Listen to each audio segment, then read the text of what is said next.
What's up? What's up? It's your homeboy Maal the Pimp, aka MTP, and welcome to another edition of Stories from the Pimp. And today we're gonna talk about whatever my guy want to hear. You feel me? So my guy Rick D behind the scenes. So what's the question, Rick?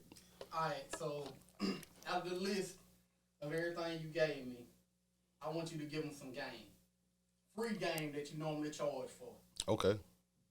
Stop sending demos to record labels. Yeah.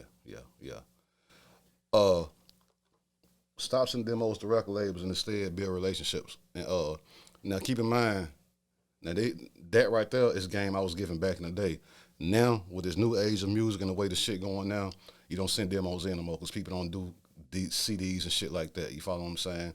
But back in the day, what people would do was mail demos to record labels thinking, I hope they listen to my shit and call me back and sign me. That's not the way to go.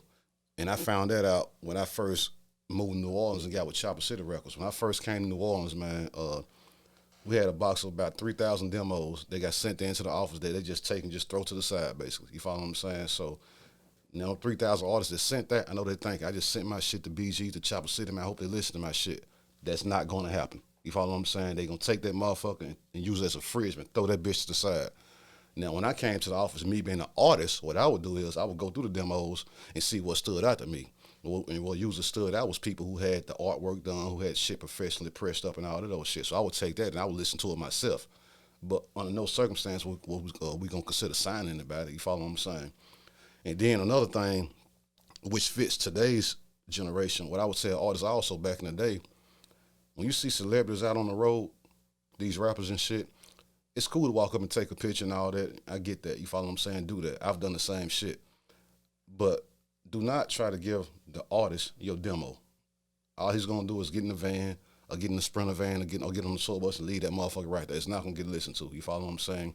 If you want to stay in touch with the artist that you meet on the road, when you see the artist and everybody's around him, crowd ask for autographs and pictures and shit, look to the left, look to the right. You see the guy who's on the phone, who's nobody's talking to, that's the manager or the road manager. That's who you want to build a relationship with right there. You feel me? So while everybody else who getting autographs from the artist, go over there to the dude on the phone standing out to the left or right who's just looking like he's busy as fuck. Go over there, build a relationship with him, get his number. You know what I'm saying? Make him familiar with you. He's the one who can put you around the artist. If the road manager or the manager takes a liking to you and gets your number, he's the one that's gonna tell you, hey, we're gonna be in this city on this day. We're gonna be in this city on this day. We got an album release party here. We got a video shoot here. If you're free, come. The manager's gonna do that. So go get a picture with the artist and then get the fuck out the way. Build a relationship with the manager. You follow what I'm saying? And then we start popping up in different cities or different events that the manager invites you to. The artist is gonna look at your face and be like, oh, I seen you before somewhere.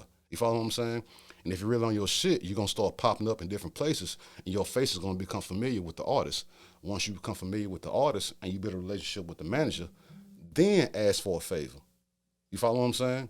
Whether it's a discounted verse or a cameo on the video or whatever, ask for your favor then. You follow what I'm saying? But walking up to the artist like, I rap, man, listen to my shit, that'll never work. That'll never work right there. You follow me? That's free game. When I was on the road with BG and when I was on the road with Snoop Dogg, you follow what I'm saying? People walk up, I would just stand back to the side, especially with BG. People walk up, man, AG's I rap, fuck with me, whoop, whoop. And I would sit back, me being an artist myself, I would see myself in them. So I would just sit back, let them approach him, say what they say, and then once the shit don't go right, I'll be like, man, come here, bro. He ain't gonna listen to it. Give me the CD. I'll check it out, bro. You feel me? I ain't promising you nothing, but I'll check it out. You follow what I'm saying? And I would give my number. They would call me like they finna get signed. We're not finna sign you, but I can give you some free game. Hey, man, go about it this way. Go about it that way. Start trying to do this. Start trying to do that. You follow what I'm saying? So, again, any artists out there, build relationships. Handing CDs and demos is not gonna get you nowhere. You follow what I'm saying? That's back in the day. For us, a newer generation, build your internet buzz. You don't have to approach nobody no more. If you got an internet buzz, they're gonna find you. They're gonna see you. Everything is based on YouTube, Instagram, TikTok, and all this old shit. So if you're popping on there, they're gonna hear about you. You follow what I'm saying? So that's my free game right there. Quit submitting shit. Go out there and do your thing and let them find you. It'll really happen. One thing before you end it out. Yeah. You touched on when you would listen to stuff based off if the packaging was right. Right. Do you still suggest having your packaging right and pressing up any type of CDs in today's time? Yes and no.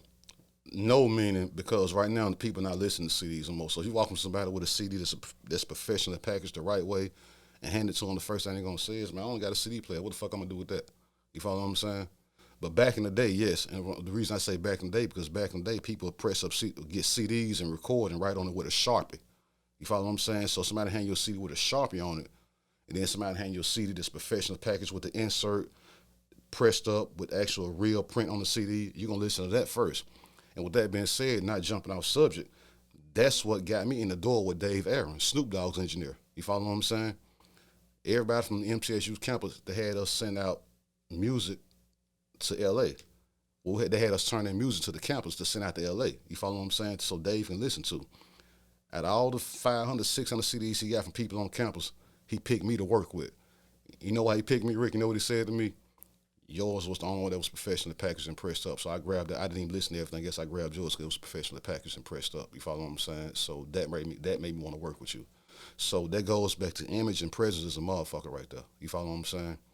Now in today's society, you're not handing out CDs. So the way you approach is a motherfucker. And if you approach the right way and they're interested in you, they're going to go and check your YouTube and your social media and all this old shit. So your numbers got to match up to what you're talking about. You feel me? So now it's not based on CD presentation. It's based on followers, likes, subscribers. It's based on that now. You feel me? So if you ain't got that part of your game up and you approach a motherfucker and they go Google you and they see that part of your game is down, they're going to not take you serious. Even though you could be the shit, they're going to not take you serious based on your numbers. So that's a good and a bad thing.